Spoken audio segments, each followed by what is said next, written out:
നമസ്കാരം, ഞാൻ Rajitha. AJK college of arts and science ഭാഷാ വകുപ്പിലെ മലയാളം അധ്യാപികയാണ്. ഭാരതിയാർ യൂണിവേഴ്സിറ്റി ഡിഗ്രി 2ാം വർഷം പാർട്ട് 1 പേപ്പർ 4 മലയാളത്തിലെ സാകേതം എന്ന നാടകത്തെക്കുറിച്ചുള്ള അവലോകനമാണ് ഇന്ന് നമ്മൾ നടത്തുന്നത്. മലയാള നാടക പ്രസ്ഥാനത്തിൻ്റെ ആചാര്യ സ്ഥാനീയനാണ് CN ശ്രീകണ്ഠൻ നായർ. അദ്ദേഹത്തിൻ്റെ നാടകത്രയം എന്നറിയപ്പെടുന്ന നാടകങ്ങളിൽ ഒന്നായ സാകേതത്തെക്കുറിച്ചാണ് നമ്മൾ ഇന്ന് ചർച്ച ചെയ്യുന്നത്.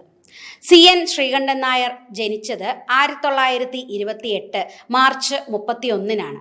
മടവൂർ S നീലകണ്ഠപിള്ളയുടെയും പറവൂർ മാധവിക്കുട്ടിയമ്മയുമാണ് അദ്ദേഹത്തിൻ്റെ മാതാപിതാക്കൾ. 1947 തിരുവിതാംകൂർ വിദ്യാർത്ഥി കോൺഗ്രസിൻ്റെ പ്രസിഡന്റായി അദ്ദേഹം രാഷ്ട്രീയത്തിൽ തിളങ്ങി.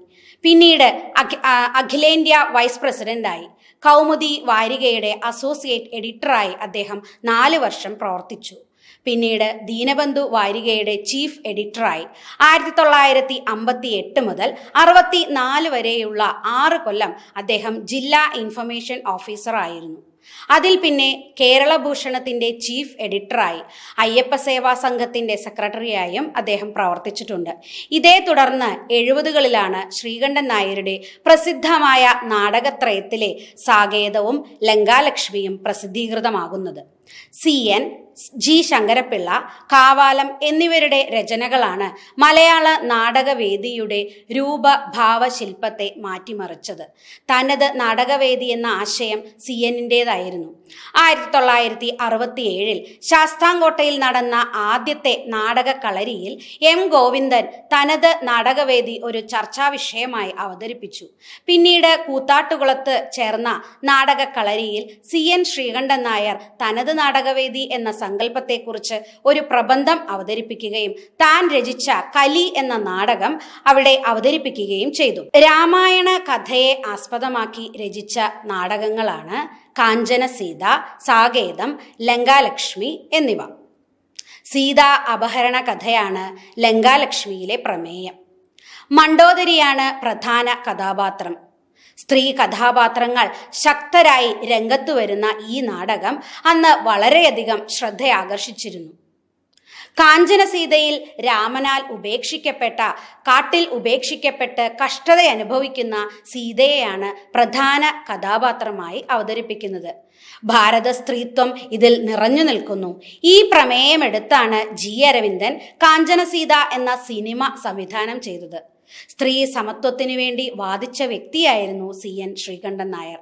സ്ത്രീകൾക്ക് സമൂഹത്തിൽ ഉണ്ടാവേണ്ട സ്വാതന്ത്ര്യത്തെക്കുറിച്ചും സ്ത്രീകൾ അനുഭവിക്കുന്ന കഷ്ടതകളെക്കുറിച്ചുമാണ് അദ്ദേഹത്തിൻ്റെ രചനകൾ.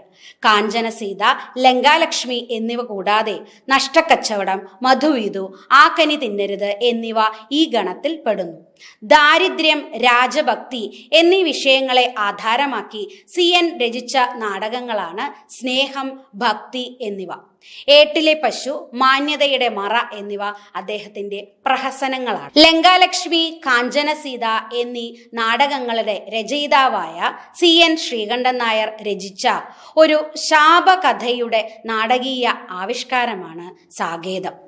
ഈ നാടകത്തിലെ പ്രധാന കഥാപാത്രങ്ങൾ ദശരഥൻ, വസിഷ്ഠൻ, സുമന്ത്രർ, ശ്രീരാമൻ, ലക്ഷ്മണൻ, സൂത്രധാരൻ, കൗസല്യ, കൈകേയി, സീത, മന്ദര എന്നിവരാണ്. അനുവാചകരുടെ മനസ്സിൽ പുരാണത്തിൻ്റെ സത്ത എന്നും നിലനിൽക്കുന്ന തരത്തിൽ ആകർഷണീയമായ ഒരു രചനയാണ് അദ്ദേഹം നിർവഹിച്ചിരിക്കുന്നത്. പുരാണകഥയെ അടിസ്ഥാനമാക്കി രചിച്ചിരിക്കുന്ന ഈ നാടകം വായനക്കാരുടെ മുൻപിൽ ഒരു നാടകവേദി തന്നെ തുറന്നുകൊടുക്കുകയുണ്ടായി.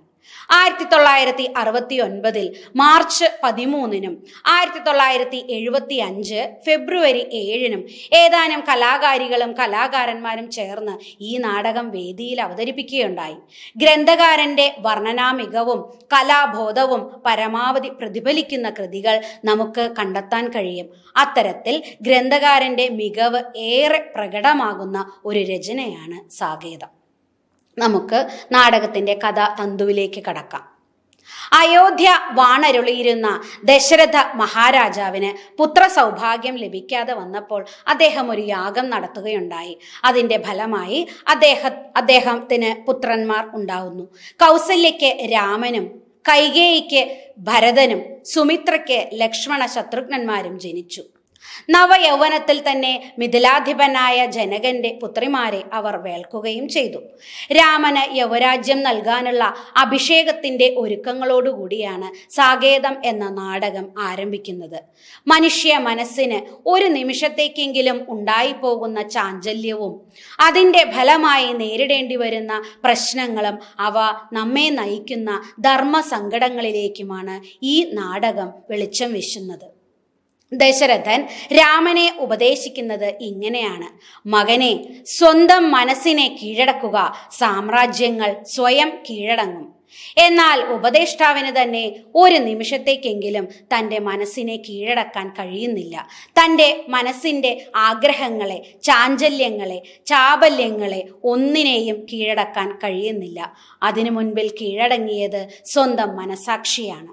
അങ്ങനെ ദശരഥനോടൊപ്പം അനുവാചകരും കുറ്റബോധത്തിൻ്റെയും ധർമ്മസങ്കടത്തിൻ്റെയും ചുഴികളിലേക്ക് വലിച്ചെറിയപ്പെടുന്നു. അങ്ങനെ കിരീടത്തിൻ്റെ ഭാരം ഭരതനും കാടിൻ്റെ ഭംഗി രാമനും അനുഭവിക്കാൻ ഇടവരുന്നു. അതിനായി രാമൻ കാട്ടിലേക്ക് പുറപ്പെടുന്നു. പുത്രശോകത്താൽ ദശരഥൻ മരിക്കും എന്ന ഒരു ശാപം ഈ അവസരത്തിൽ നമുക്ക് ഓർമ്മ വരികയാണ്. ഗ്രന്ഥകാരൻ നമ്മെ ഓർമ്മപ്പെടുത്തുന്നു, ദശരഥന്റെ പുത്രശോകത്തിന്റെ കണ്ണീരിന് കടൽ വെള്ളത്തിന്റെ ഉപ്പും ദുഃഖത്തിന് കടലിന്റെ ആഴവും ഉണ്ടായിരുന്നു. കുറ്റബോധത്തിന്റെ അന്ധകാരത്തിലേക്ക് അയാൾ സ്വയം വലിച്ചെറിയപ്പെടുന്നു. ഒരിക്കലെങ്കിലും തൻ്റെ മനസാക്ഷിയോട് നീതി പുലർത്തുവാൻ വേണ്ടി പശ്ചാത്താപത്തിൻ്റെയും ധർമ്മസങ്കടത്തിൻ്റെയും ഇടനാഴികളിൽ നിന്നും രക്ഷ നേടുന്നതിനു വേണ്ടി സ്വയം മരണത്തിൻ്റെ കൈകളിലേക്ക് അദ്ദേഹം നടന്നകലുന്നതാണ് നാം ഈ നാടകത്തിൽ കാണുന്നത്. സത്യസന്ധനും നീതിമാനും അതിലുപരി പ്രജാസ്നേഹിയുമായിരുന്ന ദശരഥ മഹാരാജാവിൻ്റെ അന്ത്യം ദുരിതപൂർണവും അനുകമ്പാജനകവുമായിരുന്നു.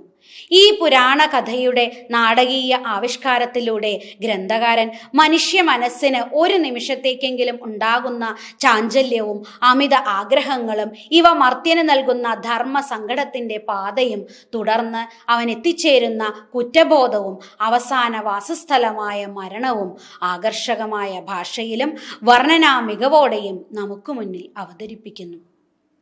ഈ കഥാതന്തുവിലൂടെ അനുവാചകർക്ക് ലഭിക്കുന്ന സന്ദേശം സ്വന്തം മനസ്സിനെ ജയിച്ചവൻ ഈ ഉലകം ജയിക്കുന്നു എന്നതാണ്.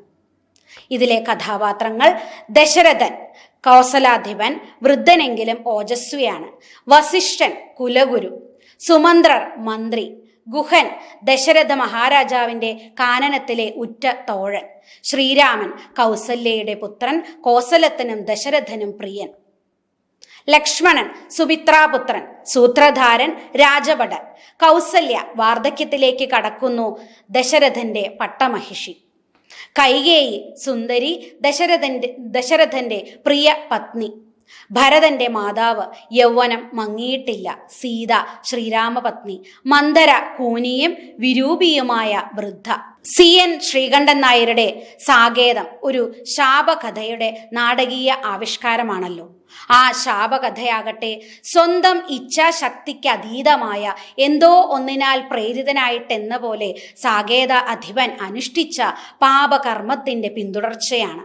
ശാപപാപങ്ങളുടെ തമോ ജടിലമായ അന്തരീക്ഷത്തിൽ മനുഷ്യവർഗ പ്രതിനിധിയായ ദശരഥ മഹാരാജാവ് ആത്മഹിത സാഫല്യത്തിനു വേണ്ടി പാപത്തിൻ്റെ നിഴലാട്ടമുള്ള ഒരു കർമ്മ പദ്ധതി വസിഷ്ഠാദികളുടെ അറിവോടും സമ്മതത്തോടും കൂടി ആചരിക്കുന്നു.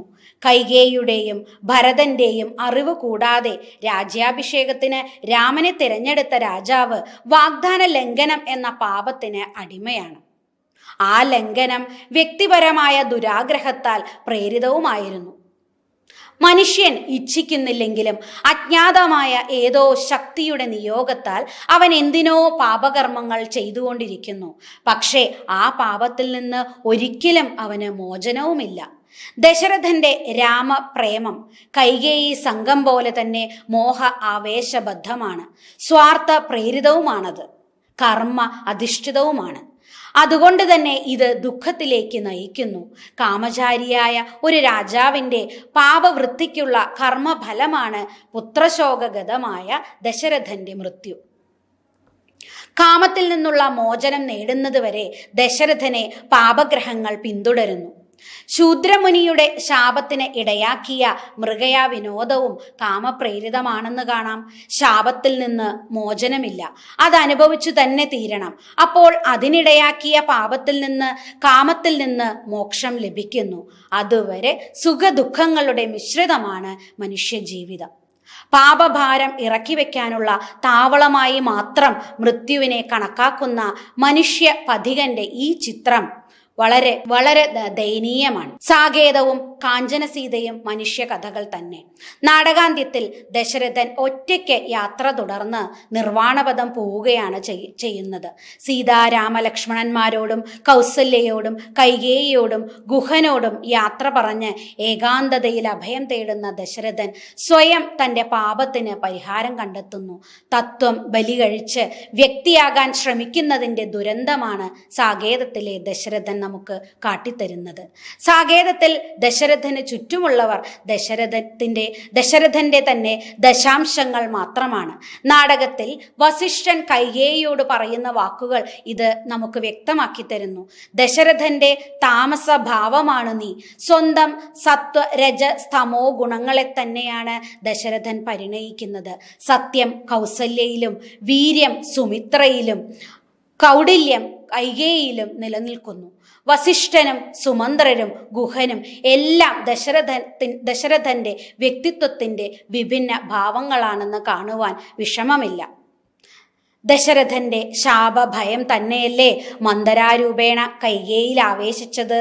സാകേതത്തിലെ പ്രജകൾ പോലും ദശരഥന്റെ മഹിമയുടെ പ്രതിധ്വനിയായി വർത്തിക്കുന്നു.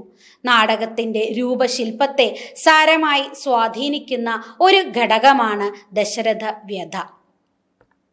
അത് ദൃശ്യവൽക്കരിക്കാൻ വേണ്ടി സൃഷ്ടിച്ചെടുത്ത രംഗ ഉപകരണമാണ് സൂത്രധാരൻ. പൗരാണികമായ ഒരു പരിവേഷം ചാർത്തി രഘുവംശ വൈഭവം സൂത്രധാരൻ നമ്മുടെ മുൻപിൽ അവതരിപ്പിക്കുന്നു. ദശരഥന്റെ മനസ്സിലാണ് നാടകം കേന്ദ്രീകരിച്ചിരിക്കുന്നത്. ശബ്ദവേദിയായ ദശരഥൻ നായാട്ടുവേളയിൽ കാതോർത്ത് കണ്ണു കാണാതെ അസ്ത്രമയച്ചു. ഉന്നം പിഴച്ചില്ലെങ്കിലും ലക്ഷ്യം തെറ്റിപ്പോയി. ഇതിൻ്റെ സ്മരണയും പേറി വാർദ്ധക്യത്തിൽ എത്തിയപ്പോൾ വീണ്ടും കണ്ണുമടച്ച് രാമന് യൗവരാജ്യം നൽകാൻ നിശ്ചയിക്കുന്നു. ഇത്തവണയും ലക്ഷ്യം സാധിക്കാതെ പോകുന്നു. പാപഗ്രഹങ്ങളുടെ നിഴലാട്ടം പാപിയെ തന്നെ ഗ്രസിക്കുന്നു. ഈ രണ്ട് കൈപ്പിഴകളുടെയും പരസ്പര ബന്ധത്തിലാണ് നാടകത്തിൻ്റെ ശില്പം ഘടിപ്പിച്ചിരിക്കുന്നത്. സാകേതം രാമന്റെ യാത്രയുടെ രാമായണത്തിന്റെ ആരംഭമാണ്. കാഞ്ചനസീത അതിൻ്റെ അന്ത്യഘട്ടവും. പുരാണകഥ പുനരാവിഷ്കരണം എന്ന നിലയ്ക്കും മനുഷ്യവർഗ ഇതിഹാസം എന്ന നിലയ്ക്കും പാപശാപ പഠനം എന്ന നിലയ്ക്കും ശ്രദ്ധേയമായ ഒരു കൃതിയാണ് സാകേതം. ശ്രീകണ്ഠൻ നായരുടെ രാമായണ പര്യടനത്തിലെ ആർദ്രവും ഊഷ്മളവുമായ ഒന്നാം ഘട്ടം. നന്ദി.